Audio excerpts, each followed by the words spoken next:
हमारे पास ये जो डेटाबेस है वो HR है और इसके अंदर ये दो टेबल्स हैं जो हमने पिछले चैप्टर्स में क्रिएट किए थे, और इस टेबल में, डिपार्टमेंट के टेबल में ये रोज़ हैं।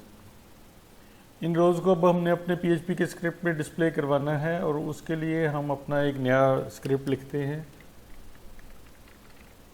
और ये क्लोजिंग टैग है PHP का, इसको हम सेव कर लेते हैं और इसका नाम हम रख लेते हैं db1.php। और इसके अंदर हम नया कनेक्शन इस्टेब्लिश करते हैं डेटाबेस के साथ, और हम कहते हैं कनेक्शन वेरिएबल है .con, इसको आप डॉट से भी लिख सकते हैं या कुछ भी लिख सकते हैं। यूजुअली इसको con लिखा जाता है। न्यू MySQL I, और सर्वर कौन सा है जी, कहाँ पे है, हमारे कंप्यूटर पे ही है, लोकल होस्ट ही है, और उसका जो यूज़र है रूट है, और उसका पासवर्ड कुछ नहीं है, और जो हमने डेटाबेस एक्सेस करना है उसका नाम HR है। अब हमारा डेटाबेस के साथ कनेक्शन इस्टेब्लिश हो गया है, लेकिन कई दफ़ा ये कनेक्शन किसी प्रॉब्लम की वजह से इस्टेब्लिश नहीं हो सकता, तो हम अपने स्क्रिप्ट में ये भी चेक कर लेते हैं कि ये कनेक्शन इस्टेब्लिश सक्सेसफुली हुआ है कि नहीं। उसके लिए हम ये इफ़ स्टेटमेंट लगा लेते हैं, इफ़ कनेक्शन कनेक्ट एरर, अगर तो एरर आ गया है तो हम अपना स्क्रिप्ट को स्टॉप कर देते हैं। डाई की स्टेटमेंट आप पहली दफ़ा देख रहे हैं, इससे ये स्क्रिप्ट यहाँ पे रुक जाएगा और ये एरर डिस्प्ले हो जाएगा।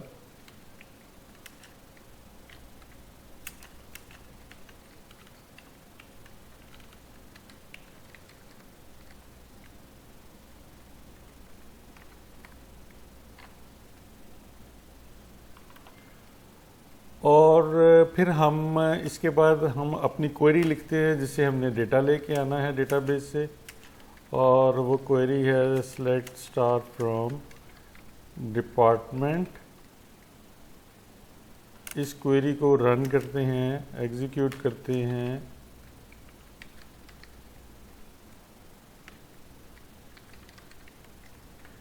और रोज़ के वेरिएबल में सारी रोज़ आ जाती हैं।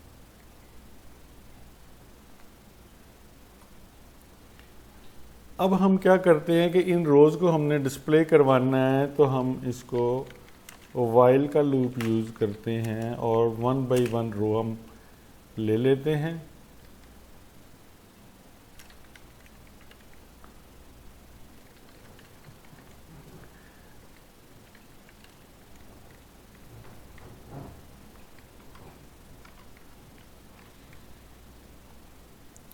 उसको हम रो को बड़े सिंपल तरीके से डिस्प्ले करवा लेते हैं वर्ड डंप के ज़रिए, और इधर हम प्री लगा देते हैं फॉर्मेटिंग बेहतर करने के लिए, और प्री का टैग क्लोज कर देते हैं।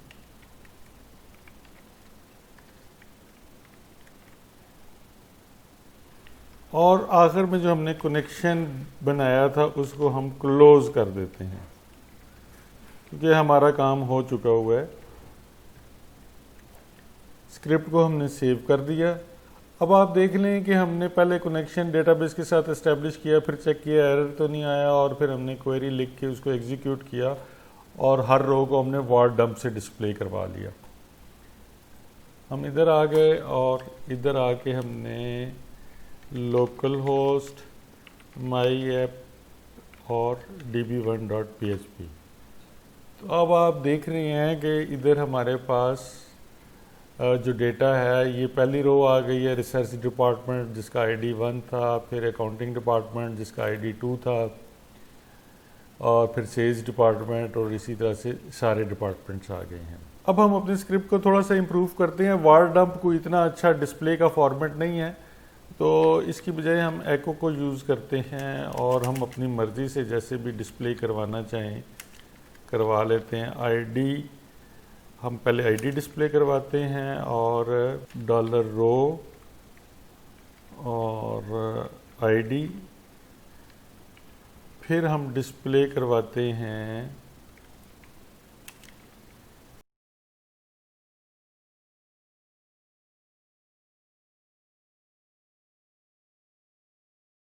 और फिर हम नई लाइन पे चले जाते हैं।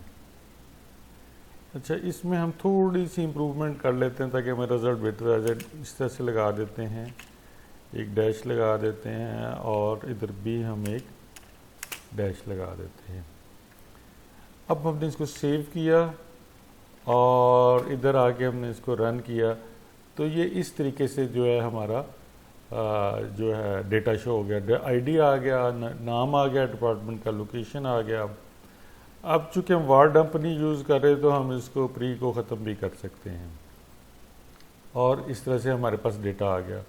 अभी तो मैंने सिंपल लाइंस में डिस्प्ले कराया है, एक लाइन पे एक आ गया है। इसको आप थोड़ा सा और इम्प्रूव करें, इसको हम HTML के टेबल में भी हम डिस्प्ले करवा सकते हैं। ऐसे कर लिया, टेबल ओपन किया, फिर टेबल को हमने क्लोज किया,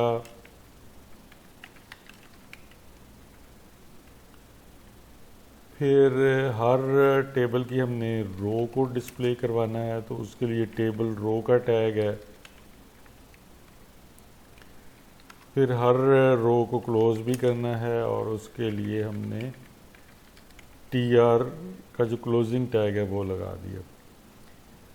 और हमने क्या करना है, हर कॉलम को हमने एक टेबल डेटा में डिस्प्ले करवाना है। टेबल डेटा कर लिया इधर हमने।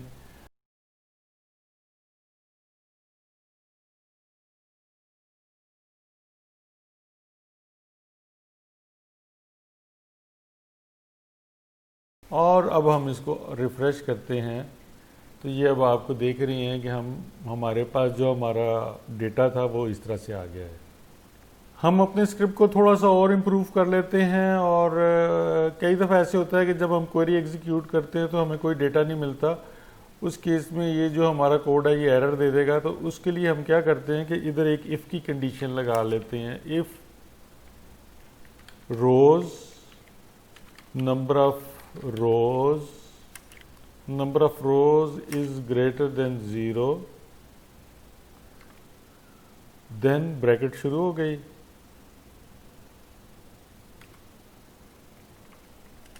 एल्स अगर हमें रोज़ नहीं मिलती तब